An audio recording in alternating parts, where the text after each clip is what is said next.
Di Kediri ini ada 3 lokasi kandang. Ada 3 lokasi. Yang satu di sini itu khusus untuk kandang breeding, itu kurang lebih 1 hektar untuk lokasi kandang. Assalamualaikum warahmatullahi wabarakatuh. Ini spesial, tidak disangka saya ketemu dengan Sultan Kediri nih. Ini dengan Pak Dokter Topan nih, yang iya. Lampung, penonton Lampung pasti kenal. Sehat Pak? Ya, alhamdulillah. Selamat datang. Alhamdulillah. Terima kasih Pak, ini sambutannya. Kalau ini saya tanya dulu nih Pak. Ya, ya. Total kambing berapa sih ini? Kalau bicara tentang kami ini saya pusing. Terus saya pusing. Pusing kenapa? Saya tidak pernah ngitung ya. Saya tidak pernah ngitung.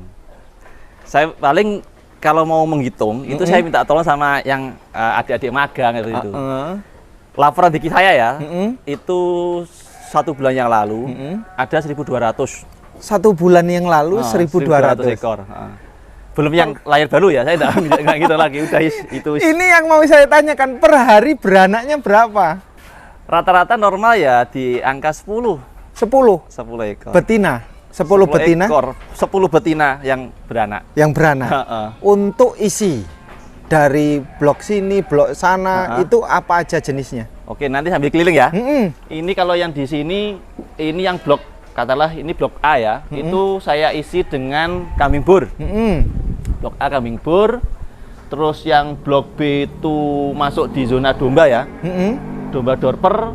Blok sebelahnya lagi saya kasih awasi, terus yang kandang saya yang sebelah sana itu ada dorper, ada awasi juga. Yang jadi, belakang sana? Yang paling belakang, paling ujung itu kandang sapi. Kandang sapi? Tapi tidak banyak, masih sekitar 200 ekor. 200 ekor? Iya. Kenapa 200 ekor dianggap nggak banyak Pak kalau sapi? Karena dari target saya 1.000 ekor, jadi 200 belum banyak. Kalau kambing targetnya berapa ribu? Kambing dan domba ini saya target untuk breeding di angka 3.000. 3.000. Kami ini masih, karena ya mohon maaf lahannya masih terbatas, ininya juga terbatas lah. Ininya juga terbatas, jadi masih bertahap, jadi masih kita juga mau membangun kandang lagi, kita perkuat juga untuk hijauannya, jadi masih jauh dari kata ideal menurut saya untuk secara jumlah populasi. Kalau ngomong lahan ini Pak, iya. Berapa luasnya lahan secara keseluruhan? Kalau untuk lahan kandang ya, lahan kandang di Kediri ini ada 3 lokasi kandang. Ada 3 lokasi.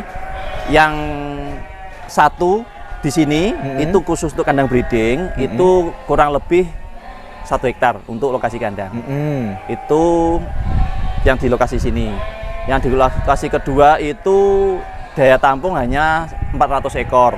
Yang satunya hanya 200 ekor. Oh iya, jadi yang terbesar di sini. Ya. Lahan bang pakan butuh berapa hektar ini? Bang pakan untuk saat ini saya baru nanam sekitar 10 hektar. 10 hektar? Ya, yang ditanam apa? Untuk yang ditanam saya ada 3 jenis ya. Yang satu pakcong, odot, sama red napir. Red Napil. Nah, ada satu lahan khusus itu yang untuk legum. Saya tanam indigo vera, kaliandra. Itu ada lahan sendiri yang saya peruntukkan untuk kambing-kambing saya. Saya akan meminta keterangan berkaitan kelebihan dari masing-masing tanaman. Siap. Tetapi sebelumnya Pak, ini saya minta diajak nih keliling nih. Oke. Karena rata-rata peternak di Lampung burnya dari sini nih. Padahal dulu ya, bur Lampung banyak. Ya kan? Dipindah ke sini. Sekarang di sana sedikit, balik lagi ke sana. Balik lagi. Muter-muter. Muter-muter. Yang diimpor dari Australia ada berapa Pak di sini Pak? Untuk awal dulu sebelum bur booming ya, itu saya punya yang full blood itu kurang lebih 100 ekor. Tetapi karena waktu booming dan harga udah lumayan naik, saya lakukan pengurangan. Paling sekarang yang full blood mungkin kisaran tinggal 10 ekor saya. 10 ekor. Wah ini yang anakan, yang cempe-cempe yang sudah cross ini. Ini cross ya? Yang sudah cross. Harga berapa kalau cross-cross kayak Kalau gini? cross untuk kelas potong saya jual 80.000 sampai 100.000 per kilo. Per kilo gitu.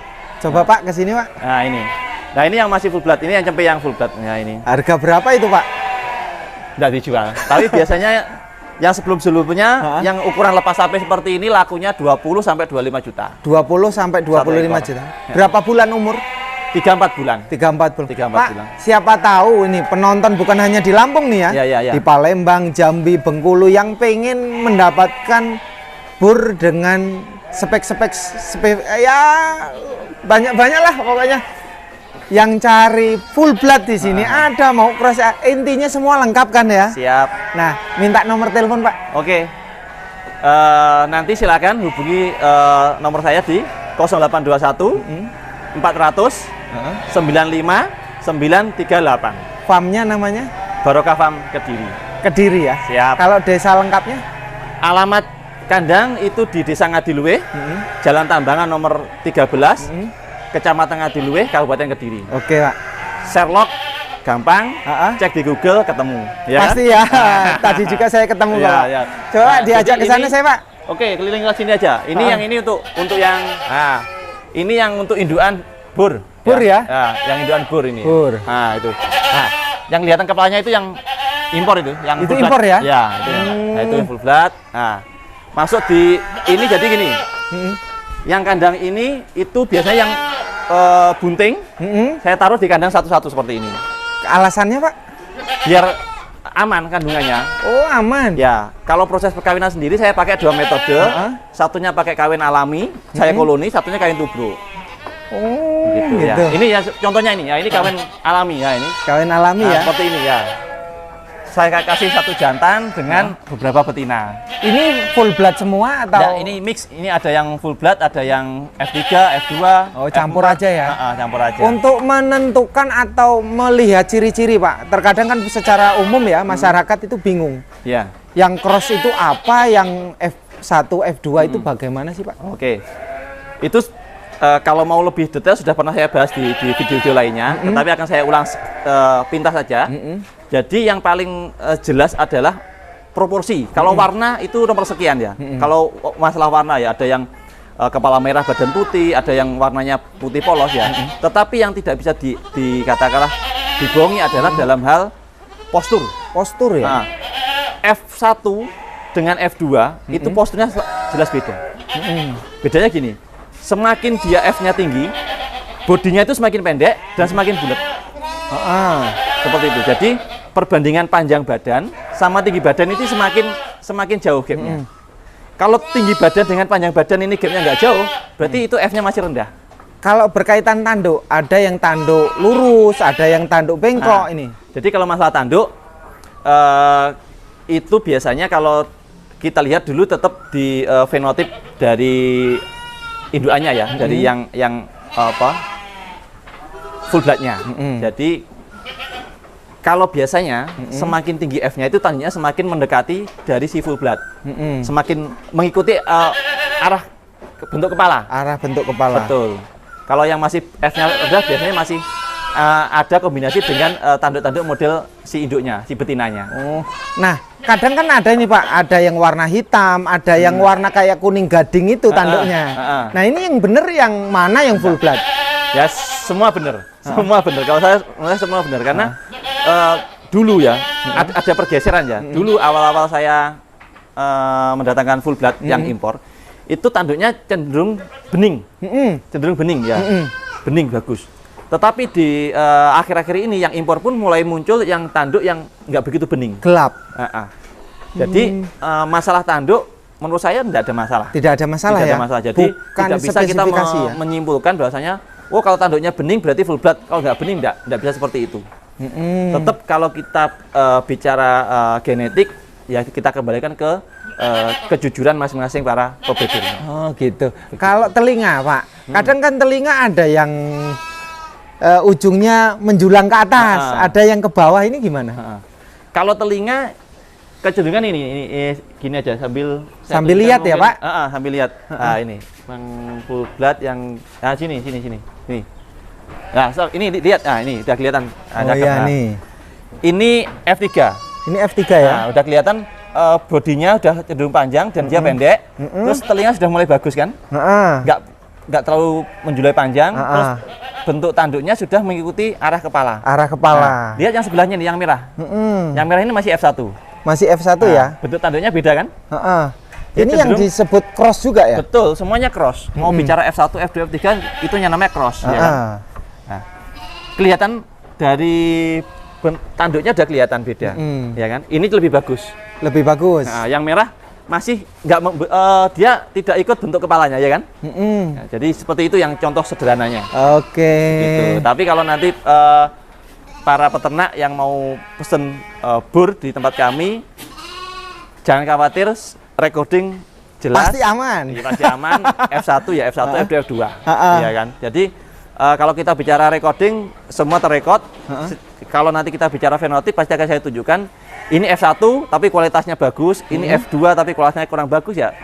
Kita cerita apa adanya. Cerita apa adanya. Cerita apa adanya. Pak, untuk Lampung, Palembang, Riau, Bengkulu harus berapa, Pak? Enggak ada. Saya terakhir ya ngirim terjauh kemarin saya katakan terjauh karena saya harus pakai pesawat. Itu ke Aceh. Itu dia hanya pesan 1 ekor. Jadi saya kirim, enggak ada masalah. Enggak ada masalah. Enggak ada masalah. Terus di Ternate hanya pesan 2 ekor. Ya saya kirim pakai pesawat. Apalagi di Lampung, 1 ekor pun kita kirim biasa.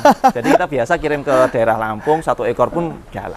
Jalan ya, Pak ya? Jalan. Nah, ini Pak. Ini dorper atau apa ini? Enggak, yang ini Texel. Ini Texel ya? Ya, ini anak Texel. Ini anak Texel yang usia lepas HP ya, 3 bulan. Ini yang nantinya untuk potong. Untuk potong? Ya, untuk potong. Pak, kalau Texel dilepas, Pak, dijual maksudnya? Iya, dijual. Untuk Texel seperti ini nanti kita bagi 2 grade ya, 2 grade. Yang kualitas breed atau grade A ya, sama yang grade B. Yang grade A itu biasanya kita jual harga kiloan itu 100.000. 100.000 per kilo.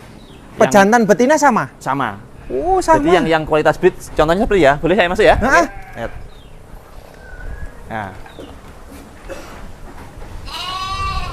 Nah ini yang kualitas breed yang seperti ini modelnya, kelihatan lebih gede ini. Nah ini. Oh iya ya. Ini usia 3 bulan. Kemarin kita timbang beratnya sudah hampir 30 kilo. Itu ya? Iya, ini 3 bulan. Nah ini yang kualitas breed.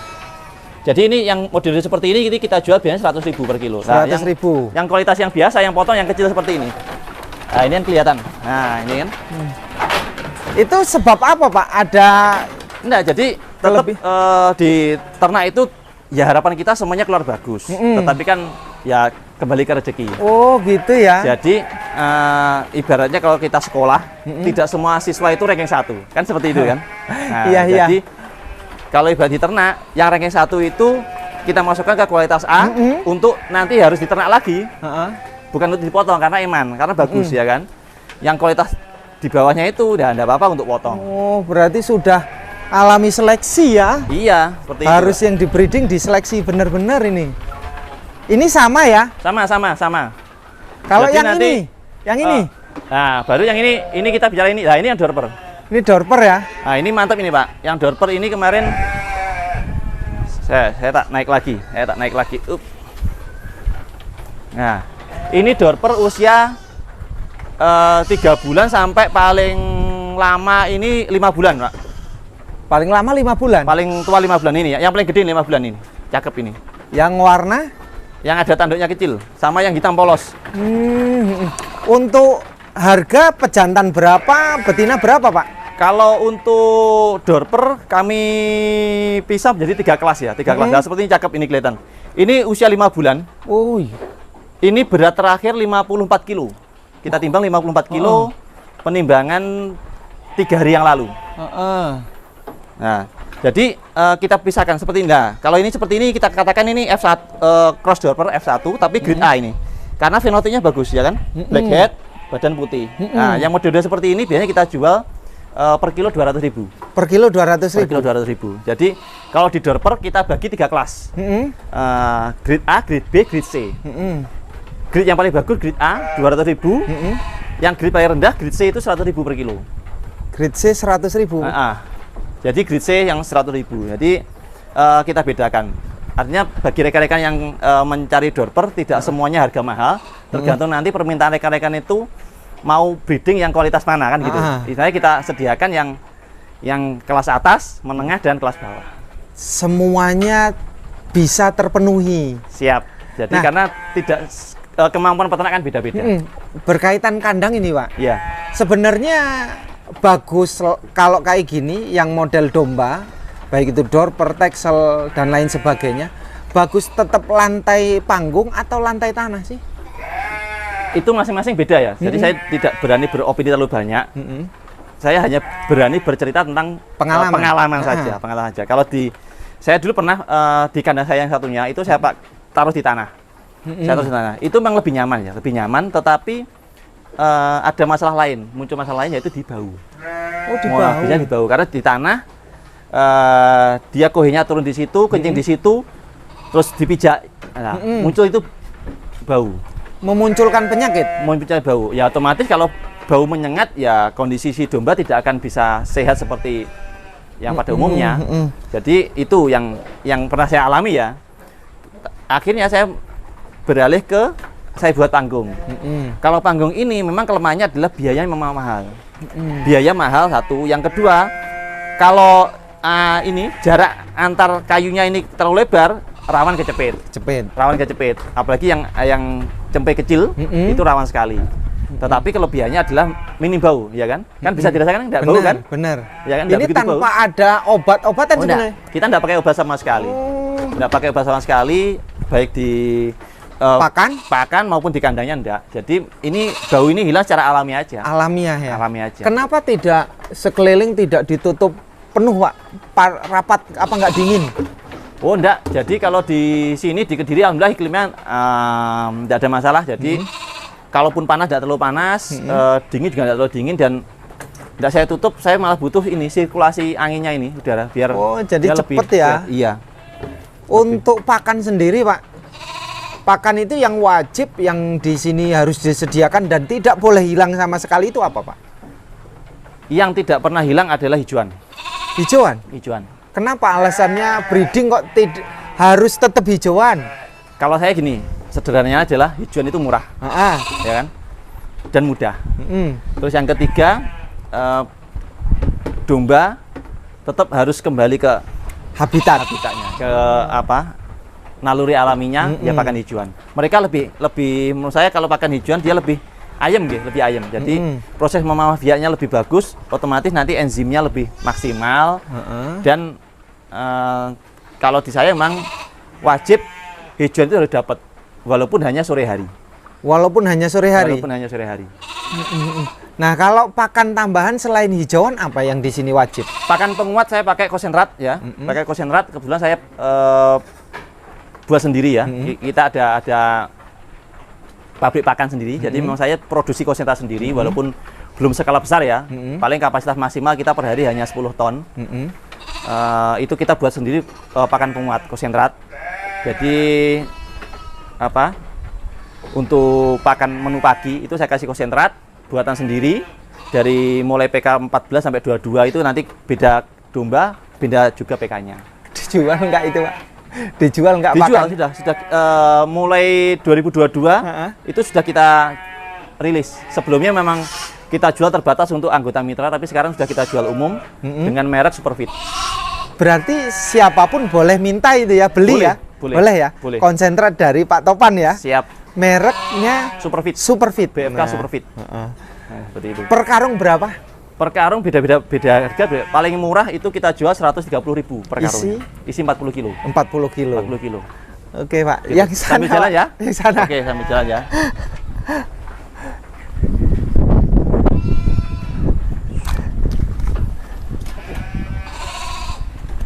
Ini sudah ada bangunan, mungkin mau ada musola atau apa, ini sedang mau dibangun. Ini mau musola atau masjid, Pak? Bagaimana, Pak? Ini? Nah, musola sudah jadi. Jadi itu yang memang kita masih tahap pembangunan ya. Jadi musola sudah jadi, yang belakang itu untuk kamar mandi umum sudah jadi. Ini yang kita garap sekarang ini kita buat untuk pendopo. Untuk pendopo? Untuk pendopo pertemuan karena memang hampir setiap minggu itu ada pelatihan di tempat kami, baik dari instansi resmi maupun dari kelompok-kelompok ternak. Itu setiap minggunya pasti ada pelatihan, sehingga untuk lebih nyamannya para peserta pelatihan kita buatkan untuk ruang pertemuan seperti itu. Ini ngomong pelatihan, boleh nggak orang jauh ikut pelatihan? Boleh Pak. Terakhir kemarin tuh ada orang dari Palembang, Banjarmasin. Terus kalau yang ada dari yang jauh Jawa Barat kemarin dari Cikampek ada dari Bogor. Kita terbuka. Registrasinya berapa? Bagaimana? Registrasinya? Ada nanti bisa langsung hubungi ke nomor saya. Jadi kita ada pelatihan itu ada dua macam ya, dua macam. Yang satu pelatihan untuk magang. Jadi full belajar di sini. Saya sediakan ada mes juga. Jadi itu saya mulai dari harga pelatihan awal itu paling murah 200.000 dan paling mahal 1,5 juta.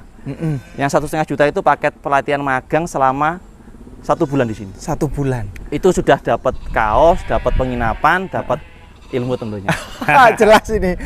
Murah sekali ini, Pak. Ya, ini kita berbagi. Kita berbagi ya, Pak. Semoga coba Pak ke sana, Pak. Bermanfaat ya. Ini tetap ada mineral saya lihat dari jauh ya, itu. Betul. Untuk kebutuhan karena kita kebutuhan breeding itu kebutuhan akan mineral kan tinggi. Walaupun di pakan kita sudah kita kasih, tetapi saya masih pengennya tetap ada supaya nanti seandainya dari pakan itu kekurangan mereka masih bisa dapat dari mineral. Untuk meminimalisir risiko lahir cacat, lahir prematur, lahir kecil ya seperti itu. Fungsinya mineral itu ya? Kurang lebih seperti itu. Iya. Mari saya tunjukkan. Nah, ini.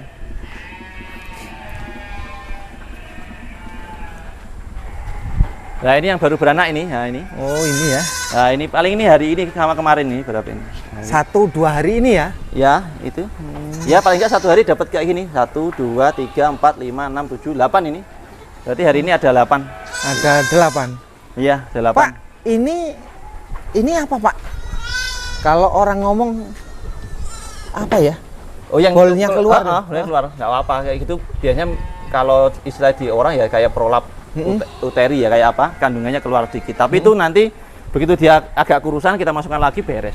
Aman ya? Aman. Kan terkadang banyak orang yang khawatir tuh, Pak. Enggak. Jadi kuncinya sebenarnya selama belum keluar semua ya sampai dari kandungannya masih aman. Biasanya saya masukkan lagi.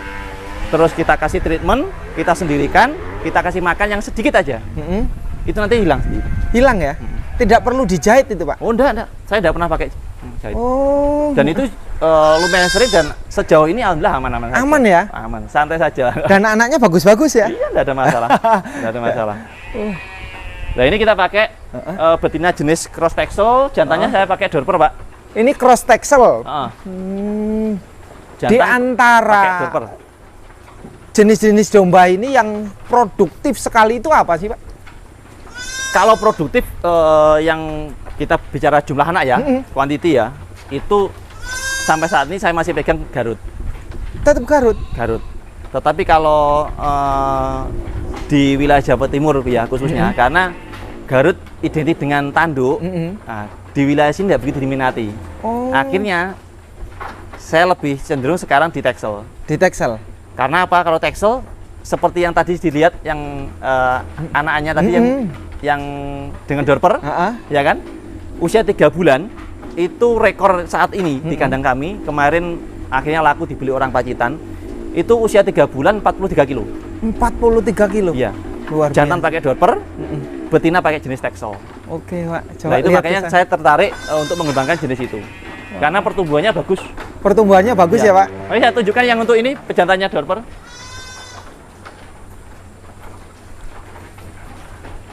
Untuk pejantan Dorper yang siap membuahi itu harga berapa, Pak? Atau tetap kiloan? Tetap atau? kiloan. Tetap kiloan ya? Nah, ini yang impor kita ini, usia 1,5 tahun ini masih kita latih untuk adaptasi, untuk mau ngawin. Ini jantan. Bobot berapa itu? Paling kurang lebih 100 kilo. 100 kilo? Paling kurang lebih 100 untuk kilo. Mendapatkan anakan dari asli yang impor ini bisa juga? Bisa, tapi inden agak lama. Inden? Biasanya 3 bulan. 3 bulan? Biasanya 3 bulan.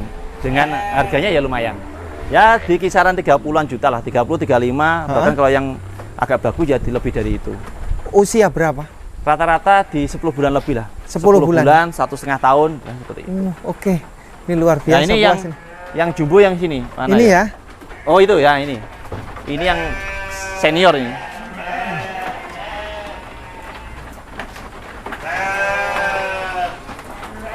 Nah ini yang senior kita. Ini saya kasih nama Tyson ini karena mantep ini katanya. Ini itu, yang jantan itu ya. Itu usia sudah 3 tahun lebih, itu seniornya. Itu berat terakhir timbang posisi buat pemacet itu 117 kilo. 117 kilo. 117 kilo. Kalau betina bobot maksimal berapa sih? Kalau untuk dorper sama kemarin saya ada usia 1 tahun sudah 80 lebih beratnya. 80 lebih ya? Ya ini yang sebelah ini masih 1 tahun. Nah ini depannya nih. Ini. Nah depannya. Oh. Nah betul ini masih 1 tahun. Udah lumayan gede. Lumayan besar. Coba Pak, yang ada tanduknya itu Pak. Nah ini lihat itu yang spesial itu awasi itu. Belum banyak yang punya. Belum banyak yang punya. Banyak yang itu punya. dari mana ya itu? Asal Australia negara? juga sama. Australia. Nah. Namanya awasi ya? Awasi, domba awasi.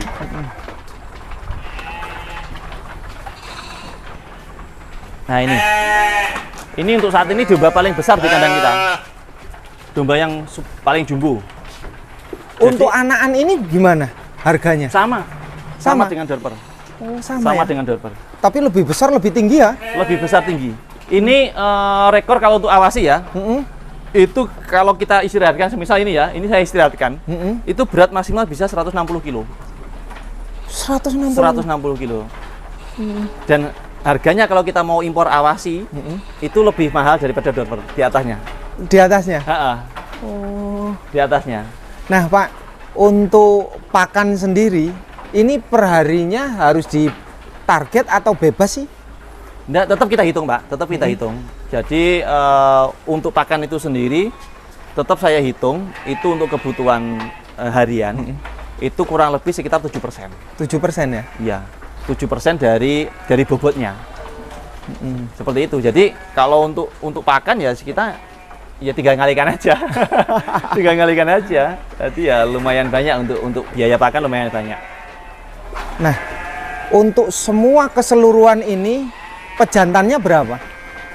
Jadi kalau untuk pejantan saya nggak ngitung ya, tapi kalau untuk perbandingan, jadi kalau untuk pejantan kalau di tempat saya ya, itu kalau yang pejantan masih muda, produktif, itu saya berani pegang 1:50. 1:50? 1:50. Kuat ya? Alhamdulillah sejauh ini kuat. Kuat. Pak, tapi jangan ditiru ya, jangan ditiru. Jangan ditiru ya? Jangan ditiru. Karena pasti banyak suplemen yang tambahan ya? Iya, harus ada treatment-treatment tersendiri ya. Treatment sendiri. Jadi itu ilmu sesat, jangan ditiru. Tetapi saya lihat sapinya sih Pak. Oke, yang dari sini dari Jawa aja ya, karena ini ada masih adaptasi ya? Situasi PMK. Jadi dari sini aja nggak apa-apa. Oh. Samping jadi ada isolasi ya? Jadi ada isolasi dari mungkin dari sini nggak apa-apa, dilihat dari sini. Naik aja. Dari jauh aja, dari jauh. Tapi ini aman dari PMK? Ya, alhamdulillah jauh ini aman. Nah, kita lihat dari sini aja ya. Iya, dari sini. Jadi karena masih suasana PMK, jadi kita tidak bisa terlalu dekat untuk menjaga semuanya. Pak, kalau sapi apa pertimbangannya Bapak? Kambing pertimbangan apa? Nah, jadi kalau memang kalau ternak, kita bicara ternak, saya mulai ternak itu 2010 itu justru dari sapi. Dari sapi dulu? Saya mulai dari sapi 2010, baru di 2014 saya masuk di kambing domba. Kalau untuk pemula bagusnya, kalau umpamanya nih ya, saya sapinya 5, kambingnya atau dombanya atau yang lainnya 30, pilih mana kalau menurut Bapak? Ini pasti banyak yang tanya, sering saya. Jadi gini prinsipnya, kalau kita bicara margin ya, kita bicara kelayaan usaha, dengan modal sama ya, kita bicara bukan jumlah sama ya, dengan modal sama. Semisal kita punya 100 juta nih, mau beli sapi atau mau beli kambing atau domba, saya pegang beli kambing. Karena pernah saya hitung, di profitnya, itu dengan modal sama, keuntungan di kambing itu 3 kali lipat. 3 kali lipat? Dibanding sapi. Jadi saya pernah menghitung seperti itu. Kenapa saya masih ternak sapi? Karena memang ya gimana ya, ada kebutuhan sendiri-sendiri kan ya. Jadi gini, mau saya cut untuk sapi pun saya tidak enak karena sudah punya pelanggan tetap yang untuk rumah jagal, untuk yang kebutuhan korban. Nah itu kan kita tidak serta-merta hanya orientasi untung. Jadi dari kebutuhan-kebutuhan itu kan saya juga ya ada panggilan di situ, jadi tidak enak. Jadi tidak mungkin langsung kita cut. Oh, karena sapi tidak menguntungkan, saya tidak menguntungkan sapi, tidak seperti itu. Jadi tetap kita berjalan dua-duanya. Tapi kalau seandainya dengan dana yang terbatas, terus kita disuruh milih, saya sarankan main di domba. Baru kemudian ketika sudah ada hasil, tambah sapi nggak masalah. Nah itu lebih bagus. Jadi jangan sapi dulu main ke domba, enggak. Domba dulu, ya kan. Nanti kalau memang kita mau cakupan usahanya lebih luas, mungkin karena ada saudara atau teman yang biasanya pesen sapi daripada kita belikan dari luar, nah, kan lebih enak punya kita sendiri. Benar. Seperti itu. Oke. Yuk, kembali lagi ke sana. Ini saya cukup puas ini, Pak. Nah ini tak tunjukkan, ini yang untuk kandang anakan ya, anakan. Ini ya produksi bahan pakannya ya. Ini gudangnya. Oh, kalau gudang. Kalau untuk yang pabrik pakannya tidak di sini tempatnya. Bukan di sini ya. Lain lagi. Oh, ini hanya ini untuk gudang untuk saja. Gudang saja. Terima kasih ini Pak Dr. Topan. Saya puas sekali sudah diterima di Kediri. Terima kasih kedatangannya. Sama-sama, Pak. Suatu kehormatan ada tamu jauh yang mau datang ke sini, padahal ya kandangnya cuma seperti ini, mohon maaf. Ini kandang Sultan ini. Tidak seperti yang dibayangkan, kandangnya juga dari kayu, hanya seperti ini. Oke, luar biasa. Terima kasih. Pesan terakhir Pak Topan untuk semua penonton Hewan N2 TV. Oke, untuk penonton Hewan N2 TV dimanapun berada ya, pesan saya, kita sebagai peternak jangan takut mencoba, ya, jangan takut belajar, karena di dalam peternakan itu ada keberkahan. Oke, semangat terus para pemuda dimanapun berada untuk mengembangkan dunia peternakan. Oke, terima kasih Pak Dokter ya. Sama-sama. Dari saya, assalamualaikum warahmatullahi wabarakatuh.